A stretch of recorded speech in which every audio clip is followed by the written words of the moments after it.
When it comes to toddlers and bedtime, it can either be the best part of your day or the most dreaded part of your day. Let's be honest, toddlers really try to rule the roost. They love to test boundaries and, kind of push you to the edge a little bit. And I hate to say it, but it is very developmentally appropriate for your toddler to behave this way.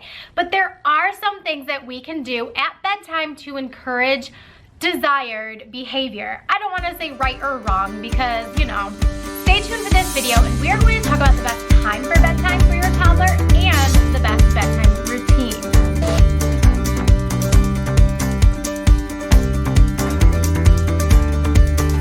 Hey guys, my name is Missy Yando. I'm the owner of Slumber and Bloom. I'm your mom life bestie, pediatric sleep consultant, and potty training coach. If you like tips and tricks on sleep training and potty training, make sure you subscribe to my channel and click the bell so you get notified every time I put out a new video. Now, let's get into it. Toddlers, okay? Toddlers. Everyone used to say terrible twos, now they're saying trying threes, and to be quite honest, it's all hard. But fear not, I have some tips to help all of this bedtime battle go way more smoothly for your family. So a lot of parents come to me saying that their kid's procrastinating bedtime, or they're bouncing off the walls at bedtime, or they're not tired, or they're overtired, and they're miserable, and they're falling asleep at 5 p.m., or they don't want to fall asleep until 10 or 11 p.m. All of these things can be fixed. Say it with me, we can fix this. Now, whether your child is on 1 nap, 2 naps, or no naps, it's definitely going to impact when your child needs to go to bed. So, for estimation purposes, I'm just going to estimate some general times that your child might need to go to bed. So if your toddler is on 2 naps a day, they probably will go to bed closer to 8 p.m. If they're on 1 nap a day, you're looking at closer to 7 p.m. Now, if your child is on 0 naps and they're not napping anymore, they're probably gonna need an earlier bedtime. So we're talking 6 to 7 p.m., 7 at the very latest. Now, of course, you're probably thinking, what about the kids who are skipping naps? If they're supposed to take 2 naps a day, but they're only taking 1 nap, maybe they're skipping their afternoon nap, you want to compensate that with an earlier bedtime. So bedtime might be closer to 6 p.m., it might be closer to 7 p.m. This is what my one-on-one counts are for. If you need help deciphering exactly when bedtime should be, hit me up, missy@slumberandbloom.com, and we can get you hooked up with a one-on-one consultation to figure out your child's exact bedtime.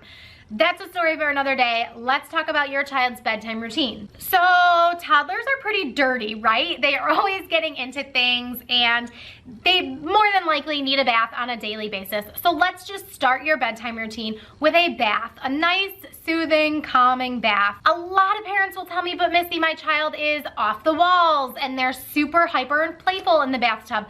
That's fine. Let them get their energy out. You don't need to try and have them do all this lavender, essential oils, and calming classical music. Your bath time doesn't need to be that. You can have action figures and Barbies and all the things.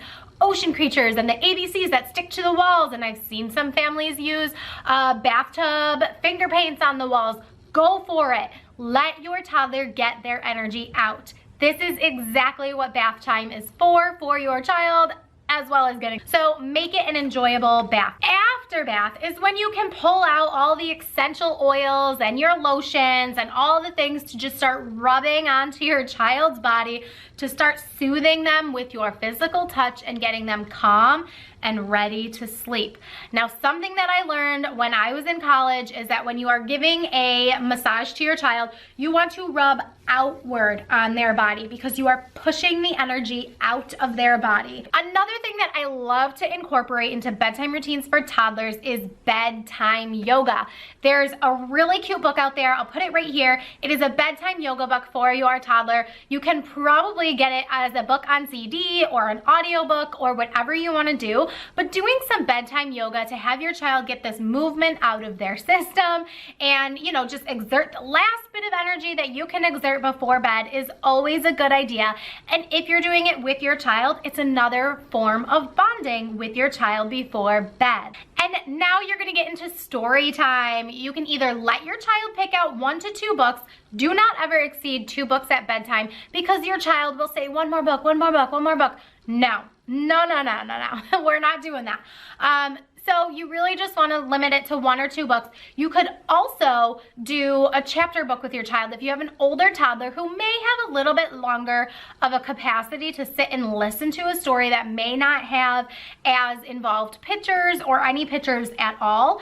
Reading from a chapter book is a really great idea. This also increases their capacity to remember stories, and you can recap what happened the night before. So remember last night in Charlotte's Web when blah, blah, blah, blah happened?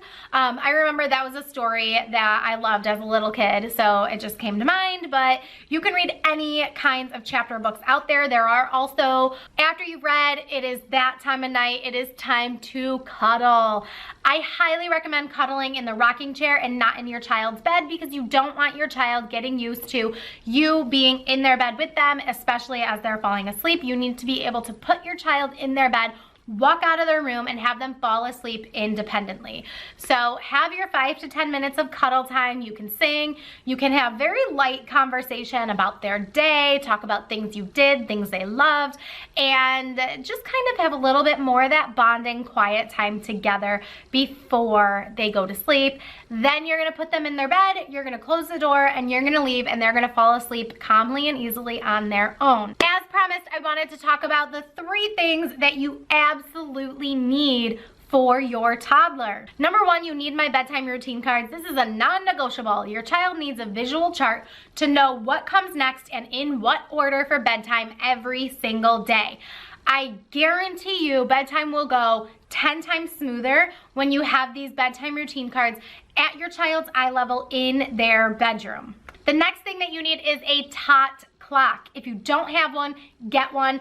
I love the My Tot Clock brand because you can use it and incorporate it in everything your child does all day long. So I definitely recommend checking it out. There is a link in the description box down below to grab your Tot Clock. And then the third thing that you want is a reward chart. You can use any sticker chart that you want, but I highly recommend only having 5 to 7 days of stickers earned on your child's chart, because anything more than that is going to be too overwhelming.